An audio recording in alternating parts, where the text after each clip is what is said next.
दुई कोटी टंका पाई 4 दिन धरी 4 युवकों को अपहरण घटना पुलिस एक्शन 2 जन को गिरफ्त करिछि गंजाम जिला के नुआगां थाना पुलिस।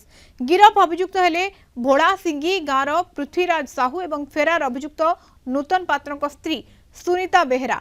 अन्य अभियुक्तों को खोजुछि पुलिस। अभियोग अनुसार नूतन पात्र नामक व्यक्ति परित्यक्त घरे 4 युवकों को रखी नाग साप देखाई भयभीत करा जायथिला। एमानक मध्यरु जणे युवक बाहर को आसी पार्टी करिवारु तांकु किछि लोके अटकाई पुलिस को खबर देथिले। पुलिस पहुंची अपहृत होइतिबा युवकों को उद्धार करबा सहित घटनार तदंत करुछि। अपहरण घटनार मास्टरमाइंड नूतन पात्र फेरार अछि। पुलिस घटनास्थल रे पहुंचबा बेलकु सेठारे गंजेई गछ कटा जायथिबा देखा जायछि।